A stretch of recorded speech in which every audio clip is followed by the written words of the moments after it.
Hi there, Rebecca here, your Vibe Mentor, bringing you another video on how to raise your vibration so you can live your best life. I have my favorite buddy here with me. One of two, I should say. I don't play favorites.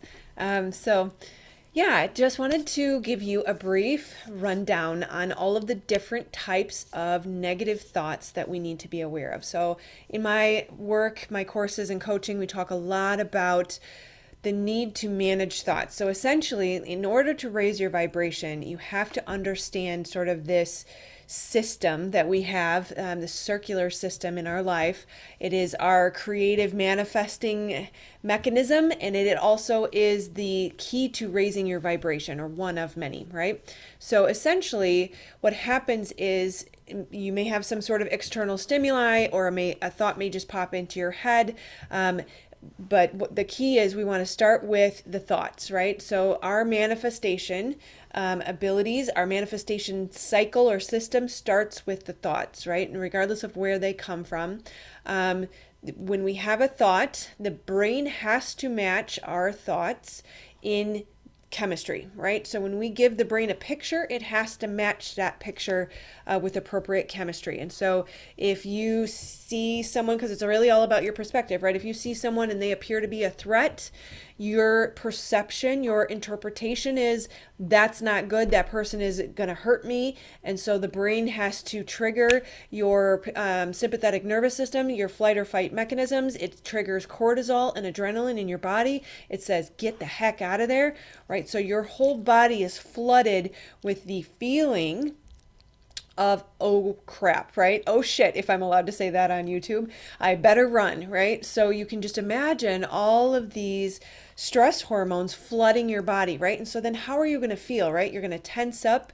All of the blood's going to rush to your muscles. It's going to run away from your internal organs. It's going to stop processing food. It's going to stop healing. It's going to stop growing, right? And you feel this like, I've either got to tense up, fight, flight, or freeze, right? So I've either got to tense up and freeze so the predator doesn't see me, doesn't hurt me, or I got to run. If I can beat him, I got to get the heck out of here, right? Whatever that is. So that becomes your feeling, right? Your emotion, right? That's your frequency and your vibration. So remember, emotion, energy in motion, right? So that is the vibration, the emanation that is coming out of you, right? And we are electromagnetic beings. So the frequency that we are setting out says, this is the frequency I'm vibrating at.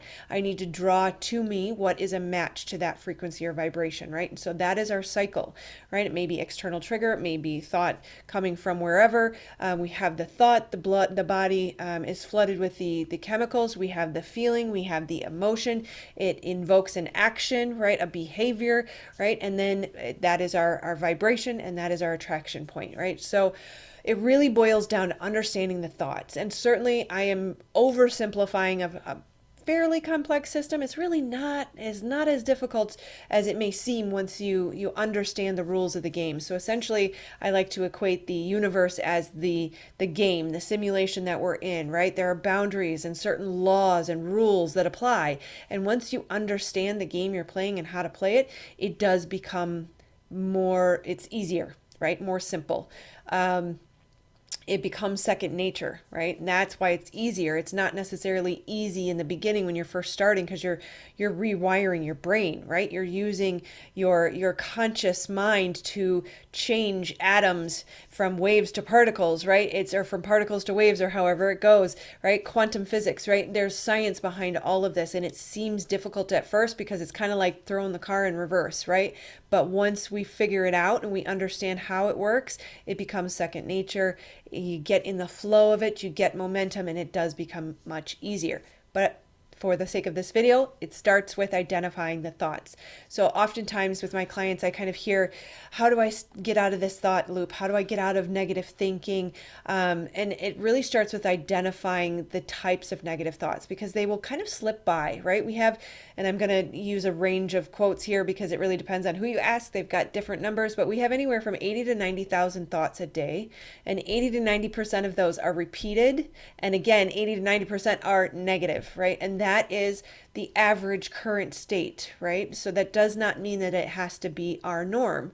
And that through neuroplasticity, through creating new neural pathways, we can shift and change this, right? So let's just start catching them. For the purposes of this video today, we are just going to start looking, right? Conscious awareness in quantum physics tells us that we can change things just by watching them.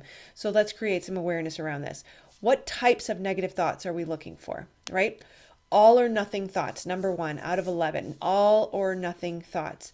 We tend to be black and white. It is either this or that. Either my planned workout and I had a good day, or my plan fails me and the whole day is ruined, right? An inability to adapt and evolve, to be flexible, like a palm tree that has to bend in the hurricane so that it doesn't break. We have to be flexible and agile and willing to accept and flow with what is, instead of the black and white thinking, right? I didn't get the grade I wanted, therefore I'm failing, right? That person was mean to me, therefore I'm a horrible person, right? Things didn't go as planned, the world has come to an end. Very, very black and white thinking. That's also partially catastrophizing. So emotional reasoning is number 2. When we are assuming emotions or we're making assumptions that create negative emotions, right? I feel lonely, therefore no one likes me, right? So an emotion should pass, and an emotion is energy in motion. It should flow through. It does not define you or create a permanent definition or state, right? So creating a definition, a limiting belief out of a momentary negative emotion, right? Emotional reasoning. Number 3, overgeneralizing, right? Again, it tends to be choosing a perspective that is not resourceful in all of these things. All of this is really about, how do you interpret the world? What story do you choose to tell? You have a choice, right? So overgeneralizing, the person doesn't want to hang out with me, therefore nobody ever will hang out with me, right?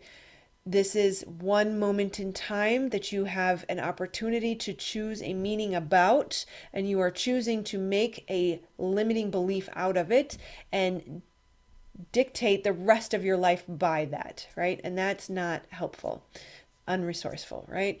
Number 4, labeling. I fell down, therefore I can't play the game, right? I failed once, therefore I can never try this again, right? I fell down, therefore I'm a horrible person. I'm a horrible klutz. I can't play this game. I'm bad at soccer, right? Whatever label you put on yourself because of one momentary flaw. And again, as it relates to failure, you may as well count on failing early and often, right? Because we're very rarely good at it the first time. So don't determine that you're a total failure always and forever because you had one moment in time where it didn't work out, right? Fortune telling. This is one of my favorites. Number 5, fortune telling. I know that I'm doing horribly on a test, right? So then you panic and you create it, and it ends up being a self-fulfilling prophecy, right? You don't know how the future is going to turn out, right? The only time you have to create is in the here and now. You cannot tell yourself, I know what's going to happen tomorrow. You can play through things and create them in your mind in a positive way, and that can be helpful, or you can create them in your mind and see them happening in a negative way and resort to an unresourceful mechanism of creating more of what you don't want, right? So number 6, mind reading, right? I'm talking and the person doesn't seem to be paying attention, or I hear some people talking in the corner of the room and I assume that they're talking about me, right? This is not always accurate, right? You are not a mind reader. And if you are not certain, if you didn't hear it for yourself, if they didn't say to you, you're boring and interesting, then you cannot assume that they're looking away means that you're boring or not interesting. Maybe they lost a loved one and they're waiting for a phone call. Maybe it has a lot to do with their internal world and not with yours. I'm trying not to jump ahead of myself because Don't Take It Personally is coming next or soon. But yes, you're not a mind reader. And remember, unless you know for absolute certain, you can't be sure of it, and do not allow that to create negative emotions or continued thought loops. So remember that all of these thoughts will spiral. It's never going to be just one thought. It's going to be a multitude of thoughts that stem from the perspective that you choose and the beliefs that you're probably either supporting that already exist or maybe creating new. Right? Catastrophizing. If I don't, the world will come to an end. If my plan doesn't work out, my whole life is ruined, right? Like catastrophe, right? Very rarely does the catastrophe that we imagine end up coming out of the belief or the perspective that we choose around one moment in time, right? We need to remember that all of these thoughts come in a moment of time or for one circumstance. Nothing is ever always, right? We need to be careful about that all or nothing thinking. Nothing thinking. Discounting the positive or minimizing is it's also called. Where we did really good on one thing, but we say, that's a fluke, right? Or I'm really good at doing this one thing, but the rest of me is bad. Therefore, all of me is bad, and I don't really take into account this thing that is good, right? I had a bad day, therefore my entire week is going to be bad. I had a bad moment, therefore the rest of the day is going to be bad, right? We don't allow ourselves to see the positives, right? Maybe I had a good morning, but the assumption is the rest of the day is going to go bad, right? When if we would have the assumption that I had a good start to my day, I may have an awesome rest of the day, right? I have this one skill, this may be my life purpose, and maybe my whole life can be awesome by leveraging this one skill, right? We gain more by focusing on our positives than we do trying to fix our negatives, right? We are better off and we will excel more in life when we leverage our strengths than when we focus on our weaknesses, right? And it's fascinating how all of these lessons, pretty much any lesson that I teach, can be applied to all of the different aspects of life. They generally cross over into many different things. So when you hear a new insight or a new tip or trick, ask yourself, where else does this apply in life? Right? How can I see this in a different perspective or under this other lens of this other challenge that I'm dealing with, right? Where are we at? Mental filter or abstraction. This one I had to write down because it was not 100% clear to me at first either. So think about it deeply. You write a paper for a teacher and then they give you plenty of positive feedback, but you spelled someone's name wrong in that paper, and all you can think about is that misspelling, right? It's kind of the reverse of not seeing the positive, it's focusing on the negative, right? So it's a negative mental filter, right? Not choosing to see the positive in either situation, always focusing on the negative. Personalization. Don't take it personally. This is one of my favorites. I had an aha moment. I'd heard my entire life people say, don't take it personally, don't take it personally. And I didn't understand that. And that doesn't mean anything about my level of intelligence. That's my vulnerability sharing with you that there was an aha moment where it finally clicked. Like we can hear things and we can know the dictionary definition, but until it really, we internalize it, we embody it, right? We live it, then it finally is like, I get it. I truly, truly integrate this learning. And essentially we as a culture, we interpret everything as being a reflection of our value because we are needing to be validated because we weren't taught our value when we were young. And again, this one feels very close to my heart because of all of the work that I do. My mission is to help you see that you are a needed, necessary component to the whole. You are a piece of the bigger puzzle. We collectively need each other, that we are built to support each other, that your strengths complement someone else's weaknesses and vice versa, that their weakness allows an opportunity for your strength to come in, that you are a beautiful gift and that you have unique and special gifts that only you have, that nobody else can mimic. You are extremely valuable, that you are not an accident, that you are made with intention and purpose. You are perfectly perfect for your purpose, right? And so we grow up not hearing any of those things, believing that I have to prove my value and worth. And if I don't get external validation constantly, right, then there comes the ego, then I don't feel valuable and I feel lesser than, and then I take everything personally. You can see how that was a very long-winded way of bringing this all together. But essentially, the need to be valued and valuable is innate. It is unavoidable. And that's why the ego kind of gets out of control, is because we need to be taught as young children, your needs are valid, you are valuable, you deserve to be nurtured and loved and respected and paid attention to. And we wouldn't take things so personally if we knew that. So I totally digress. That was just a message inserted because I feel so passionately about it. But to take something personally means that a guy cuts you off on the highway because he's having a bad day, and you take it personally to mean I must have done something wrong. I'm a bad person. Why did he cut me off? Right? So to take something personally is someone's walking down the street and they don't acknowledge you, or they do acknowledge you and they give you a glare, right? It's not about you, it's about them. And this is another key piece of the work that I do, is that we as light workers, as spiritual beings, as any individual, I really shouldn't, limit it to that, because it doesn't matter what label you put on yourself. Every single person on this planet has a purpose.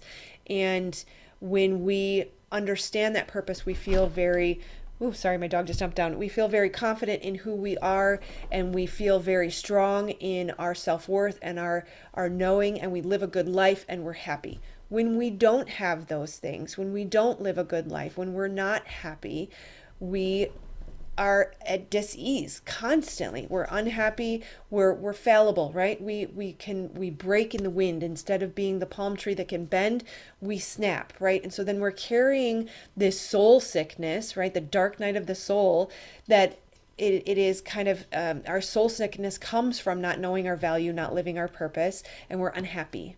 Right? And we can do a pretty good job of covering it up for the most part, but we have a limit, right? I think it's the diathesis model. We reach our limit. We're a cup that can only be filled with so much water. And we empty our cup, we get rid of the water by living our purpose and being happy.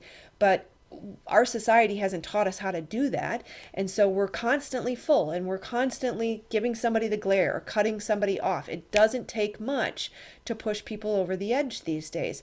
And everything seems personal. And so then it's this perpetuating cycle of, I'm not worthy, I'm not enough, I got to seek validation, I didn't get it, I'm pissed off, I'm hurting somebody else. And so you can see how this is a big passion of mine, is we need to understand our value and worth. We need to live our life purpose. The collective needs us to be happy and joyful, because it makes the world a better place all around. I just discovered a fun fact today that if you if you are friends with someone who is obese, you are 45% more likely to be obese.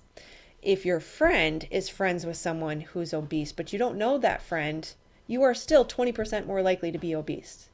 Continuing on, if your friend's friend's friend that you don't know is obese, you are 10% more likely. You are 10% more likely to gain weight. So just replace the last three with gaining weight, not necessarily to be obese. But the point is, we affect people, right? Your happiness, your joy, your being fulfilled, your living your life purpose is needed by the collective whole. We all need you, right? There's so many ways that we could talk about how things are interconnected, but you have to watch my previous video for that one, because I can't do that here.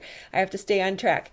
The point is, don't take it personally. The way someone treats you is about them. It's not about you. Don't take it personally because nasty, rude people are showing you how they feel inside. It's not about you. And I look forward to the day when we can collectively know as common knowledge that mean, rude people mean nothing about you, and it means everything about them, and what they need is a hug, right? So I will stop delaying and get to 11. I really wasn't delaying. I feel so passionately about these things. 11, imperatives, right? I should be able to give permission in class without anyone feeling anxiety. What's wrong with me, right? I should be able to give a presentation in class without feeling any anxiety. What's wrong with me, right? So judging yourself, criticizing yourself, right? That you condemn yourself for not being able to do whatever it is that you want to do, to not be whatever you want to be, right? We need to learn to have more compassion with ourselves, more love, and to say you are doing the best in this crazy effed up world that you possibly can.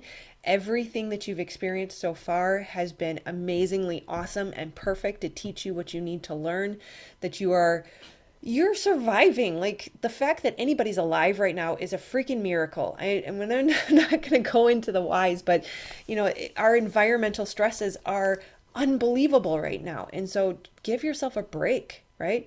Love on yourself the way that you need someone else to love on you. And remember that you're not going to get the love and respect you want from other people unless you give it to yourself first. So I love you guys. I have lots more content and material like this, a couple free meditations below for you, as well as links to my courses if you want to know more about courses or coaching. Everything's available below. So do please like, share, and subscribe. I really appreciate the support. Just a simple like is all you can give in return for a video like this. Certainly share if there's anyone that you know that struggles with negative thinking or these thought loops that seem to run our life and attract things that we don't want. And then, of course, subscribe so that you are notified the next time I make a new video because you don't want to miss out. They're super awesome. All right. I hope you have a fantastic, wonderful day. I am sending you all the love. Please know that you're amazingly beautiful and awesome.